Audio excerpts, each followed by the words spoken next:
C'est parti pour la Mongolie via Paris et Moscou. Oulan-Bator est la capitale du pays.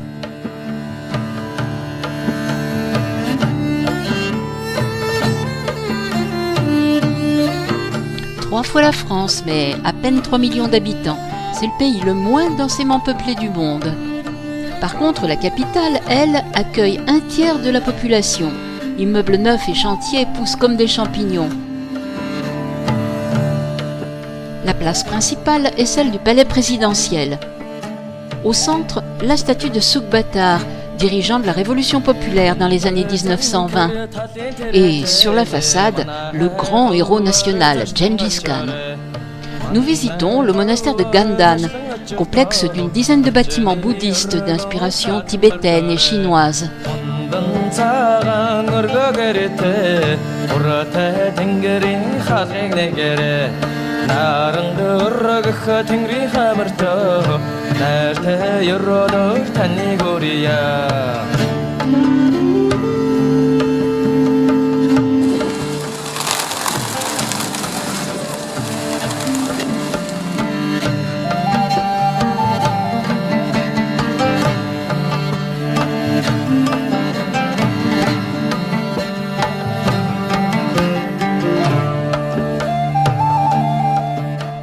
En Mongolie, la foi bouddhique est fortement mêlée au chamanisme.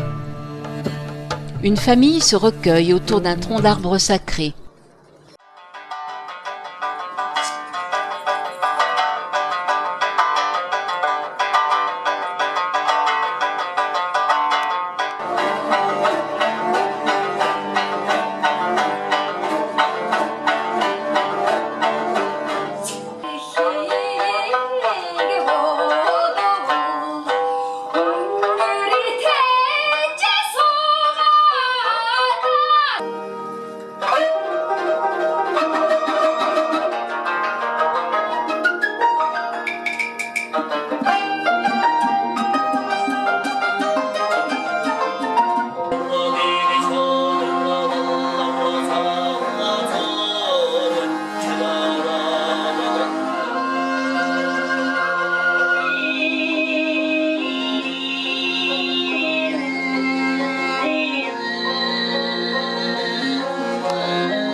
Voici notre itinéraire. Longue route d'Oulan-Bator au désert de Gobi, puis remonter vers le lac Khövsgöl au nord en passant par la vallée de l'Orkhon.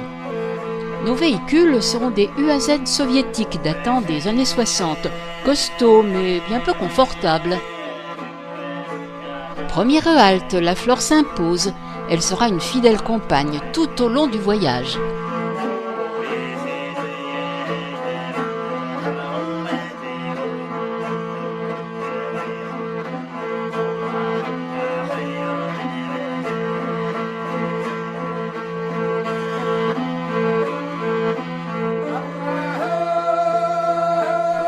Tout comme les troupeaux, 10 à 15 fois plus d'animaux domestiques que d'humains. L'après-midi, nous arrivons au massif granitique de Baggazarin Choulou. Et nous faisons connaissance avec notre premier camp d'yourte. Aménagés pour le tourisme, ces camps offrent un certain confort, avec des sanitaires collectifs et une chambre par yourte. À pied, nous explorons le massif de granit rose aux formations esthétiques.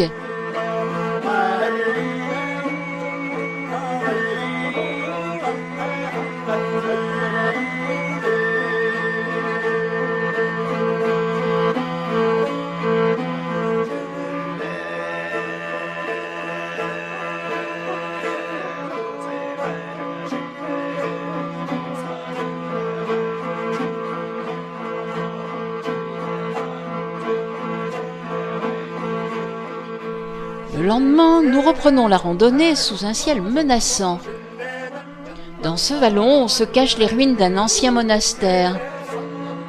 La nature des lieux, âpre et néanmoins d'une richesse insoupçonnée, nous permet de faire une balade pleine de charme.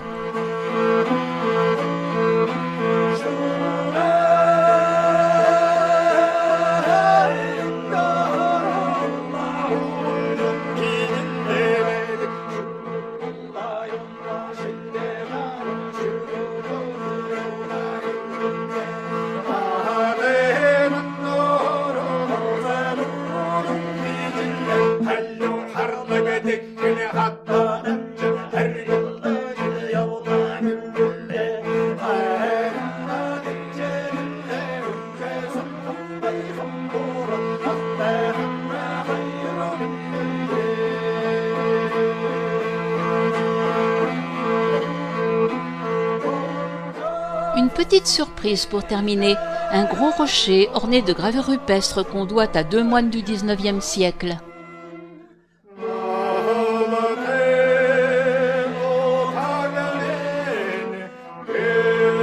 La route jusqu'à l'étape suivante est bien longue. Notre premier troupeau de chameaux de Bactriane nous donne l'occasion d'une halte reposante. Ce camélidé, natif des steppes d'Asie centrale, est domestiqué. Il a 2 bosses alors que le dromadaire n'en a qu'une. C'est au soleil couchant qu'enfin nous arrivons au camp d'yourte de Tsagantuvarga. Le lendemain matin, en route vers des falaises d'argile que nous visitons à pied.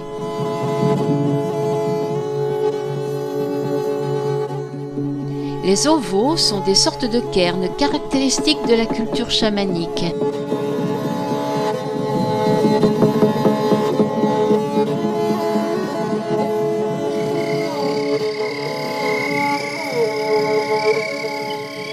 Cette formation rocheuse est vraiment une exception dans le paysage, ailleurs d'une uniformité absolue, comme nous le constatons en rejoignant à pied nos véhicules. Un petit village au milieu de nulle part.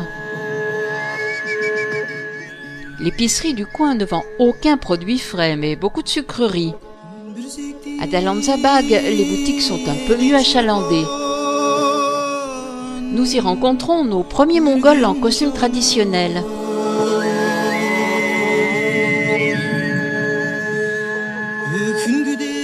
En fin de journée, nous atteignons le camp d'yourte suivant. Et le lendemain matin, nous prenons la piste qui, à travers de petites montagnes, nous mène au site de Yolin'an.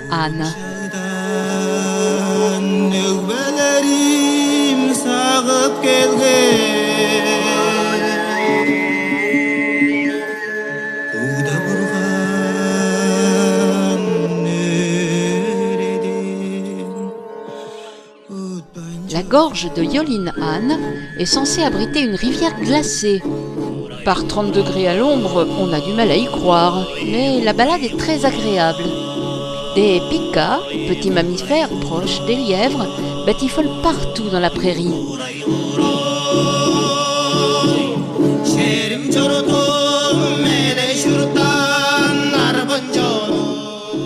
Et dans le ciel planent les gypaètes.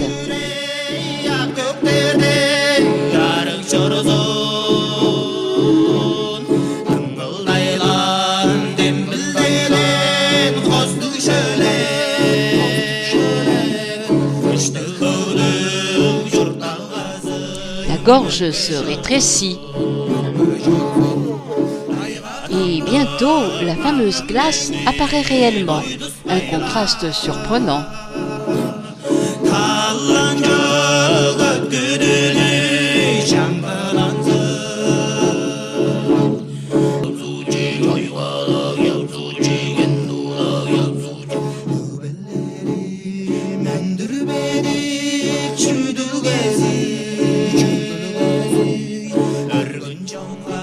Au retour de la balade, nous croisons beaucoup de touristes mongols, à cheval eux. La piste vers le désert de Gobi emprunte un itinéraire spectaculaire. Nous roulons dans un canyon de plus en plus étroit. Passera, passera pas.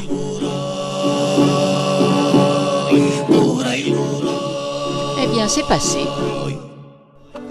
Débouchant dans la plaine, alors que l'atmosphère est obscurcie par un vent de sable, nous arrivons sur le lieu de tournage d'une émission de télé. L'interville local s'appelle éleveur de chevaux et, selon des règles qui nous échappent, nous voyons des équipes tenter d'attraper des chevaux rabattus par d'autres cavaliers.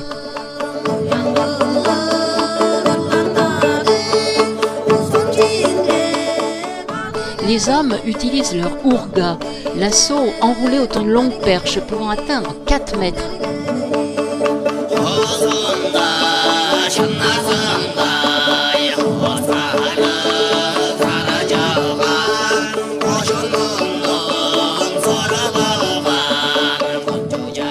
Tous les villageois des environs sont venus, vêtus de leur plus belle tenue, assister à l'événement.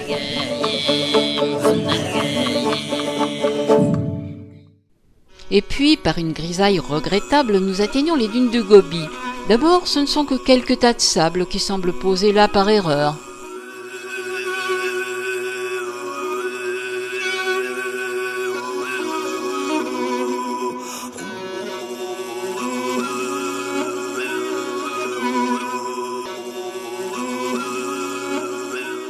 Il faudra attendre le lendemain matin pour que, le vent de sable cessant, le paysage autour de nos yourtes s'éclaircisse.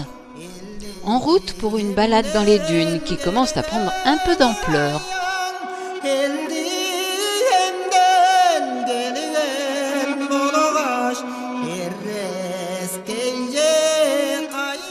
Quelques 150 mètres à gravir dans le sable meuble. Il faut faire la trace. Les techniques de montée sont totalement libres.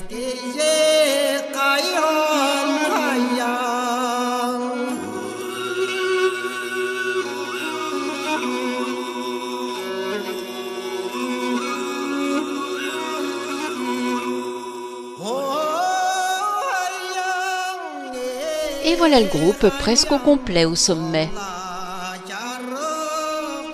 Alain pose avec Kourna, notre jeune guide mongol. Les techniques de descente également sont diverses et variées. De curieuses lagunes bordent le pied des dunes, un monde bien étrange.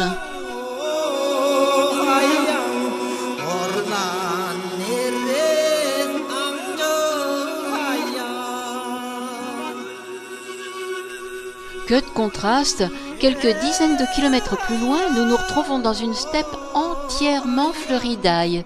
Fabuleux!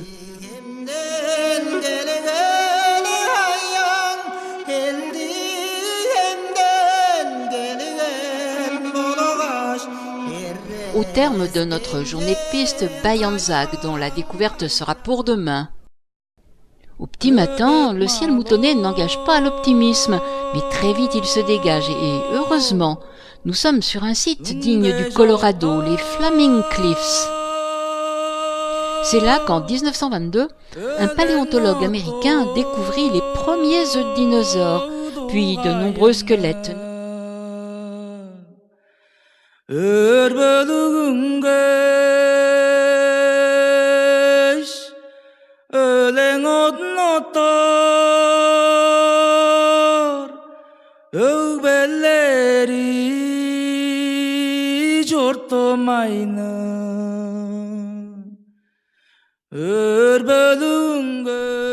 Échappés des alpages, quelques chèvres jouent les alpinistes. Les jeux d'ombre et de lumière mettent en valeur quelques buts témoins au pied des falaises.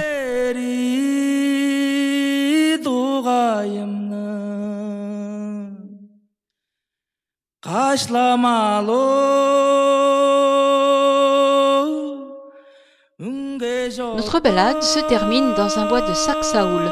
Il s'agit d'arbustes endémiques d'Asie centrale. Leurs feuilles, réduites à des épines, les aident à lutter contre la sécheresse ainsi que leurs racines profondes.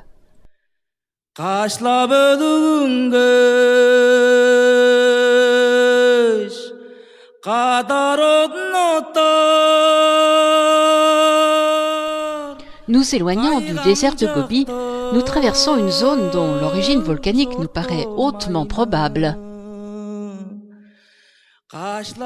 Puis l'environnement change à nouveau, steppe monotone sous un ciel aux petits nuages décoratifs.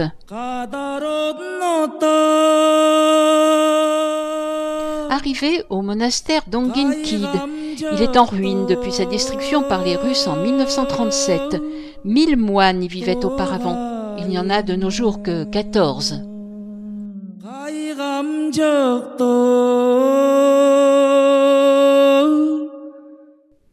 Notre camp, au bord de la rivière Onguiyi, nous offre un beau coucher de soleil. Nous le quittons pour une journée interminable de pistes. Quelques arrêts nous permettent heureusement de profiter encore et toujours de la richesse de la flore.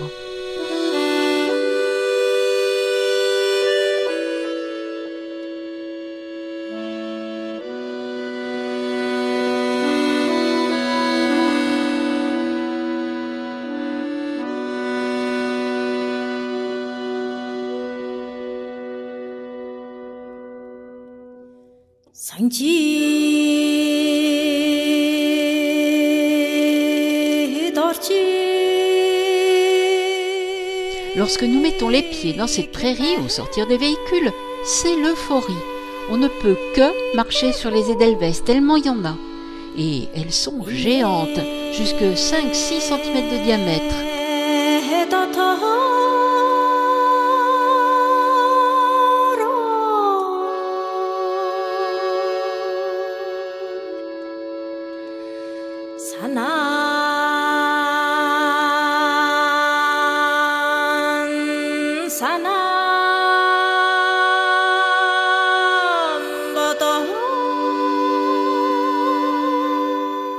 Rencontre du règne animal cette fois. Un couple de grues demoiselles avec leurs 2 jeunes. Les adultes se reconnaissent aux toupettes plumes blanches derrière la tête.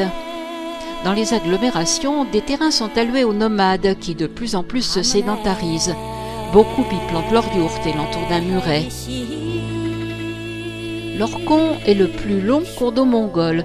Il se jette dans la Selenga qui, elle-même, s'écoule dans le lac Baïkal en Russie. Des montagnes plantées de mélèzes vont désormais faire partie de notre environnement quotidien.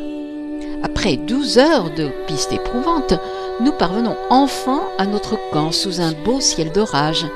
Les yourtes sont bien aménagées, mais dans ce camp familial, nous devrons partager la nôtre avec un autre couple.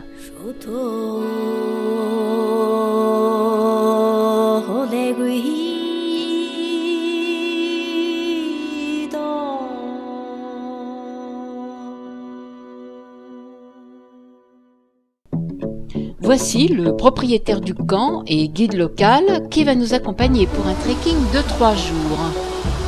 À proximité du camp, les chutes de l'Orkhon qui se sont créées suite à une série d'éruptions volcaniques et de séismes conjugués.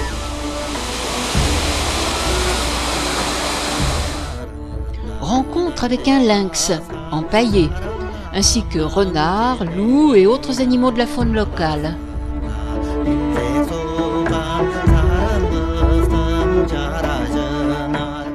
L'IAC et leur guide attendent très calmement le départ du groupe.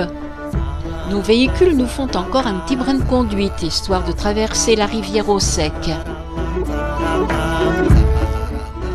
Et nous voilà partis à pied au milieu d'innombrables troupeaux.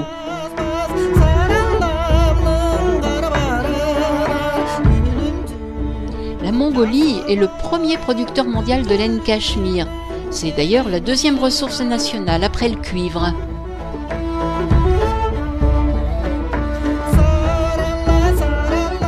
Les yaks mongols sont plus adaptés que leurs congénères himalayens aux altitudes moyennes.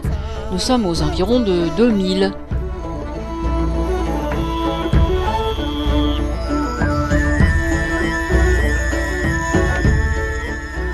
Des coulées de lave spectaculaires couvrent des étendues immenses. Curieusement, aucune documentation sur Internet ne nous éclairera au retour sur leurs origines. Des volcans, aujourd'hui endormis, auraient eu leur maximum d'activité il y a 20 à 30 000 ans, et les dernières éruptions dateraient de 8 000 ans.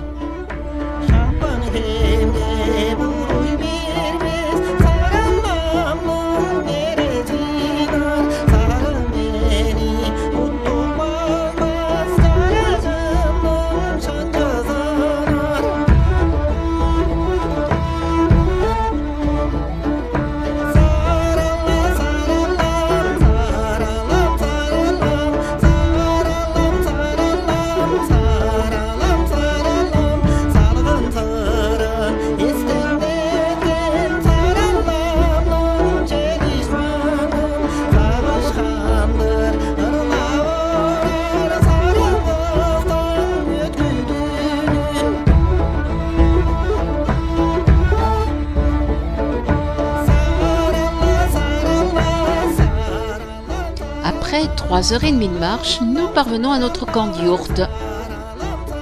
Sympathique accueil, assuré surtout par un petit bonhomme de 3 ans, convivial et déluré. Nous l'associons à une partie d'osselet traditionnelle.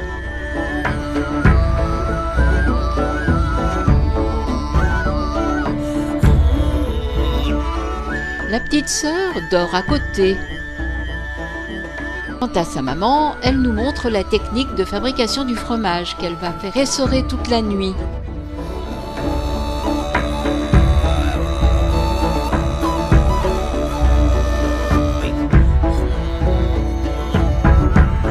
Seul hic de cet hébergement familial, c'est que nous n'avons qu'une yourte à partager à 9. C'est la crise du logement ce soir. Nous repartons pour une longue journée de marche. Les petites taches noires devant l'objectif, ce sont des mouches, le coin en est infesté. Voilà nos yaks qui nous rejoignent, chargés de nos bagages. Il fait chaud et nous cherchons l'ombre. L'ennui, c'est que les mouches ont fait le même choix. Aujourd'hui, le relief s'accentue. Nous montons à travers les forêts de mélèzes.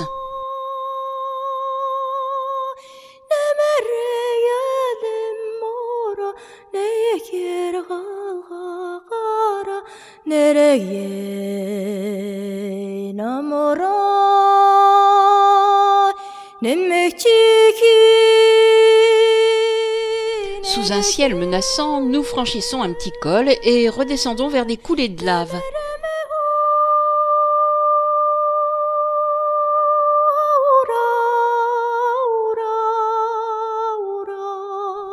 Spectaculaire cette rivière de lave figée qui descend le vallon tel un torrent. Les prairies que nous traversons sont plus fleuries que jamais et les sanguisorbes leur donnent une allure de tableau pointilliste. Après 6h30 de marche, rendue pénible du fait de la chaleur, des mouches et des coulées de lave, nous parvenons au lac Cuisse à 2800 mètres d'altitude. Charmant accueil de cette dame très chic. Elle est assistée de son fils, sa fille,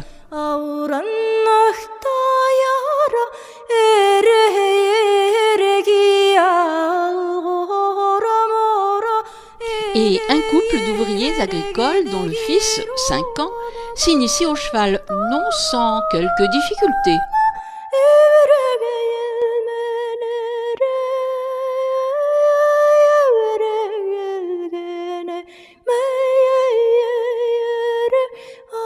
Ici, on élève, entre autres, des yaks. Nous sommes sollicités pour participer à quelques travaux. Certains sont chargés d'éloigner les petits de leur mère pour la nuit en vue de la traite du lendemain matin. Pas évident. Pourtant, l'animal semble si paisible. Autre attraction, la monte à dos de yak, au grand amusement des locaux. Et la fabrication de l'eirak, alcool dû à la distillation du lait.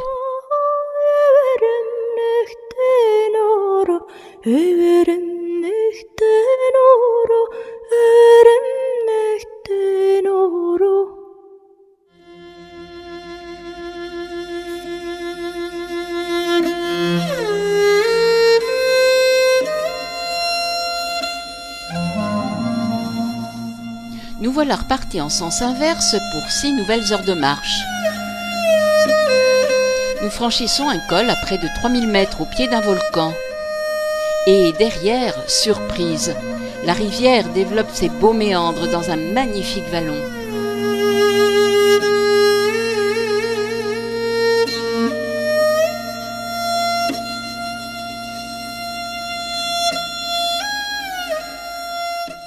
La descente au milieu des fleurs est un enchantement.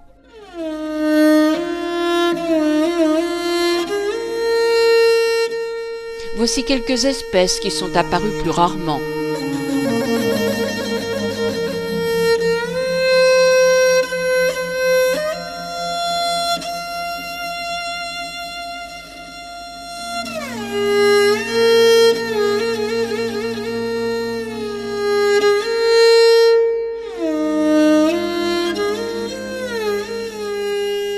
Le lendemain matin, cheval pour les uns, safari photo pour les autres.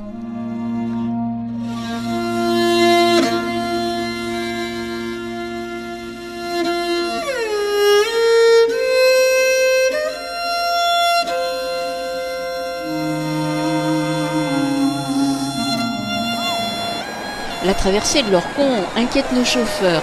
Il arrive que le gué soit impraticable. Enfin, tout s'est bien passé. Objectif du jour, le monastère de Tufkun.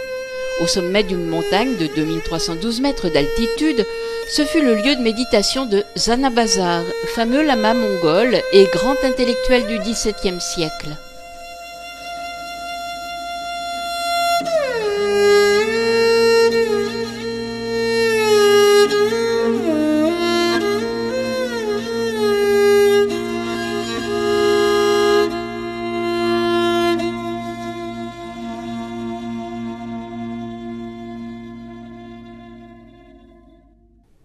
L'accueil en yourte familiale ce soir sera le plus chaleureux du voyage. Nos hôtes dînent avec nous et nous font partager quelques moments de leur vie. Leur partie de cela est très disputée.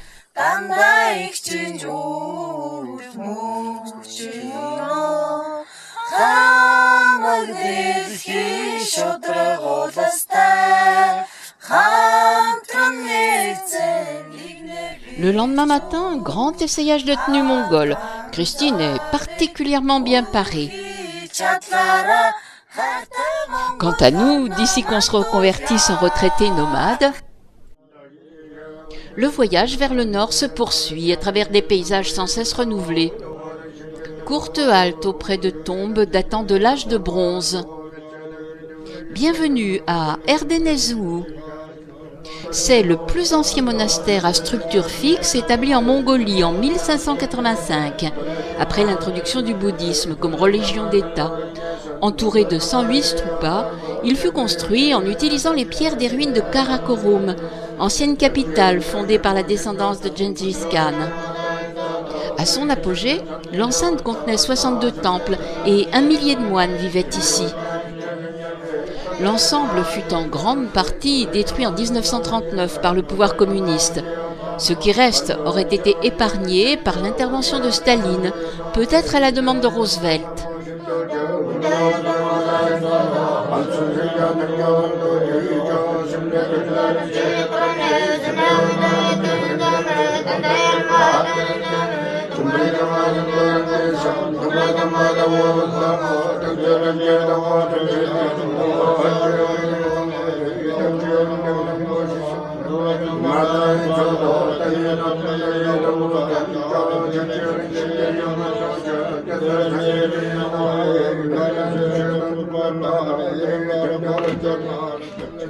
Pour l'heure, un ciel d'apocalypse accentue encore la grandeur du site.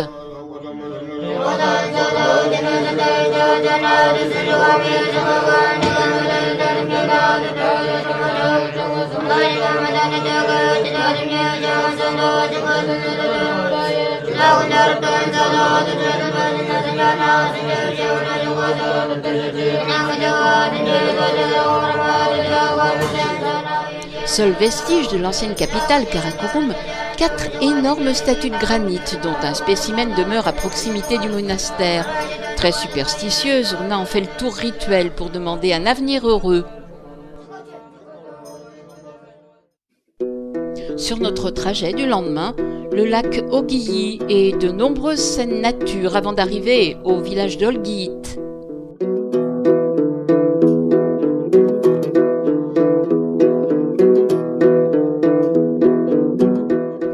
Là, nous allons assister au Nadam, fête annuelle célébrant l'indépendance de la Mongolie par rapport à la Chine. Les personnalités locales trônent devant un portrait de Gengis Khan et dans des tribunes à l'ombre. Attention, les compétitions de lutte mongole vont débuter. Les athlètes s'assouplissent avant d'accomplir les mouvements rituels. Claques sur les cuisses, puis chorégraphie imitant le vol du vautour. Une tape sur les fesses administrée par l'arbitre, puis retrait de la coiffe. Le vol du vautour est plus ou moins gracieux selon l'interprète. Puis, ce sont les combats proprement dits. L'enjeu est de faire chuter l'adversaire en pratiquant les mouvements traditionnels.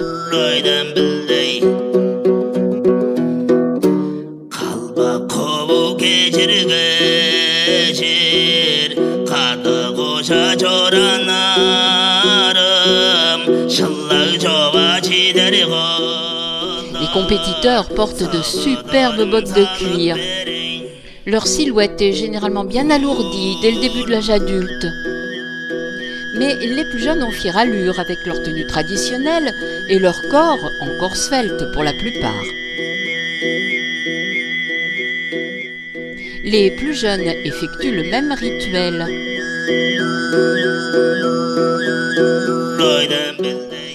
Leur combat ne manque pas de dynamisme.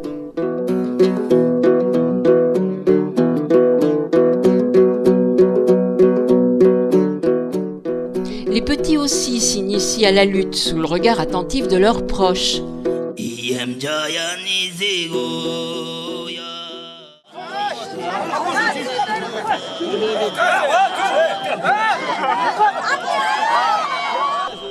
Et voilà les tout petits qui rentrent en scène.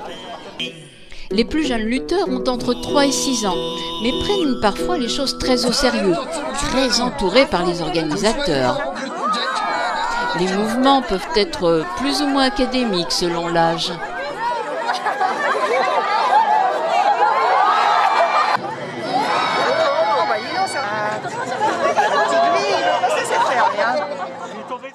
Les jeunes cavaliers de 5 à 12 ans participent aussi à une course de 20 km. Les voici à l'arrivée.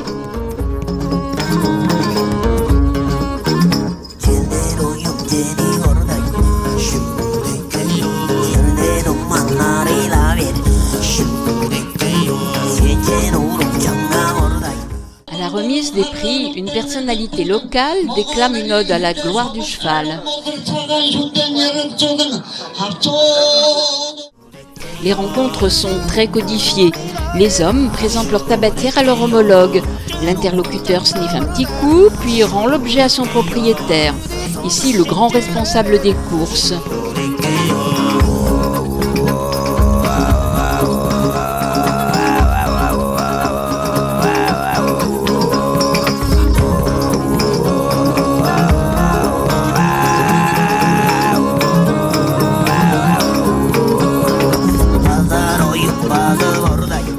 Lui, c'est l'entraîneur de lutte des petits.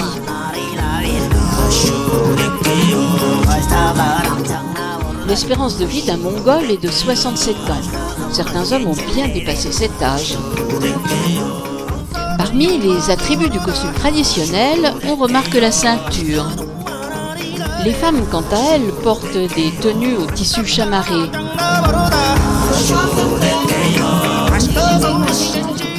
Mais quelques jeunes filles ou jeunes femmes préfèrent les tenues occidentales. Pour les enfants, c'est vraiment jour de fête. Voici la petite chipie du jour.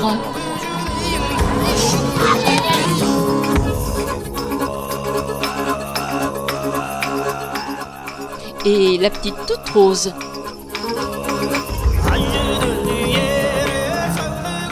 La petite bien jolie. Et les petites toutes bariolées.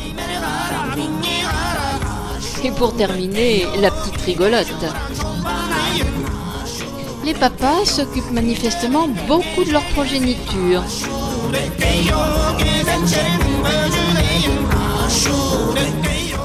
Nous allons passer un jour chez l'habitant à proximité du village.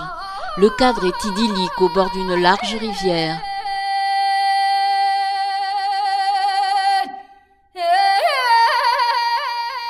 Voici notre hôte, Toumour Bâtard. Près de la yourte sèche les fromages. Notre hôte, aidé de son beau-frère, s'affaire à découper un mouton en notre honneur.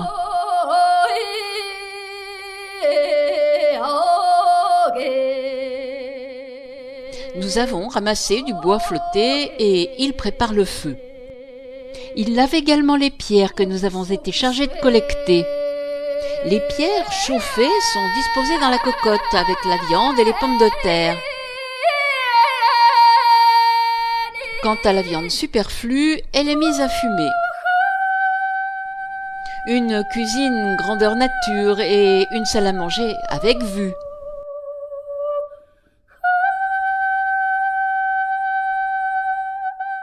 C'est prêt. Pommes de terre, viande et pierres sont séparées. Les pierres aussi vont être utiles. En les passant d'une main à l'autre, elles sont censées nous communiquer énergie et vitalité.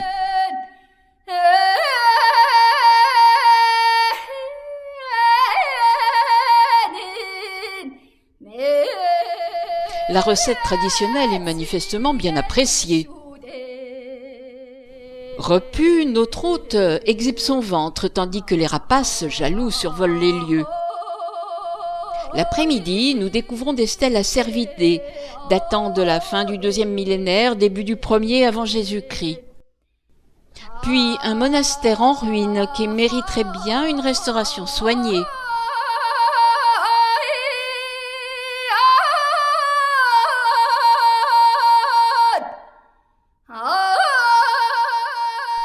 La fin de journée nous réserve une lumière d'orage fantastique.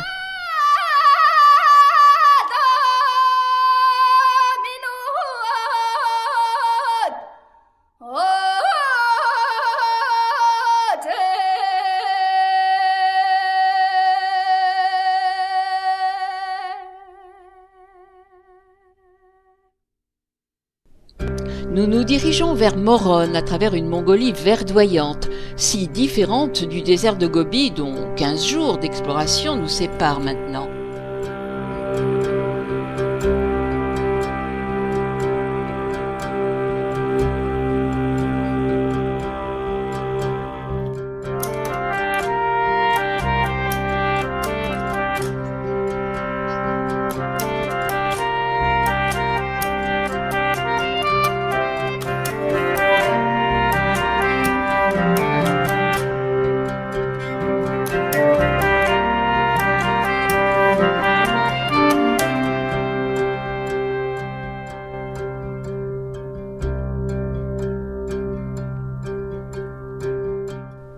Des vautours se disputent une carcasse de mouton. Ils s'observent. Qui aura droit au festin après que les prioritaires se soient servis? On repense bien sûr au rituel des lutteurs imitant les vautours. Ça donne lieu à quelques combats.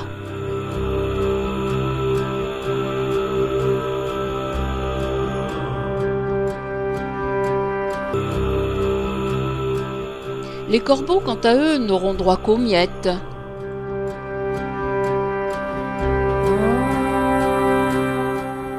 Dernier camp d'yourtes, nous sommes arrivés au bord du lac Kovsgol. Deuxième lac de Mongolie et deuxième réserve mondiale d'eau douce, il est long de 136 km, large de 36 et sa profondeur atteint 262 mètres. Son origine est la même que celle de son homologue russe, le lac Baïkal, dont la frontière proche nous sépare. Une étroite presqu'île nous attire, nous nous y rendons.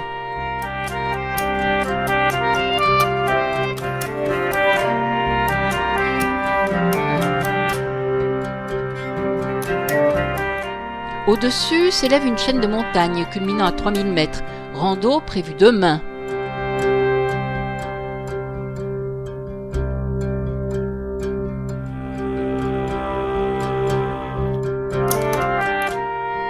Sur les rives, des mâts rituels accueillent les visiteurs mongols qui pratiquent ici une cérémonie chamanique.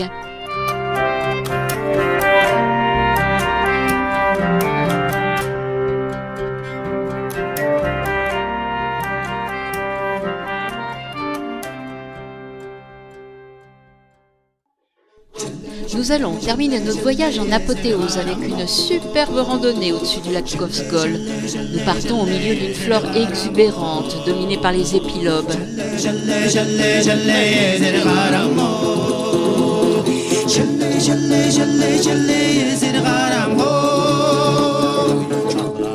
Plus haut, la vue se dégage sur les hauts sommets excessivement minéraux.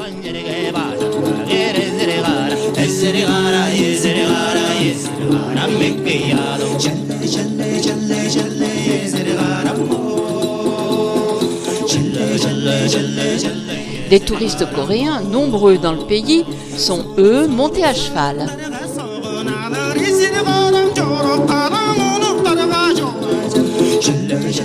Le sommet dévoile une vue fantastique sur le lac.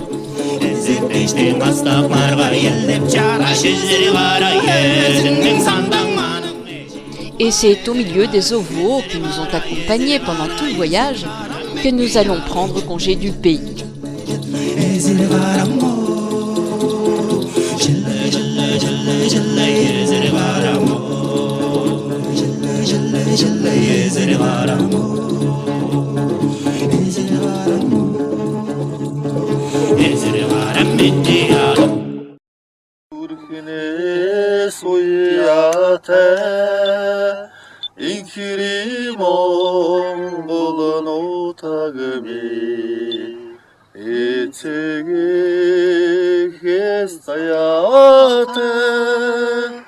Иртini altın ulgimin Urun kolun doğan doç O kısar edgin mişene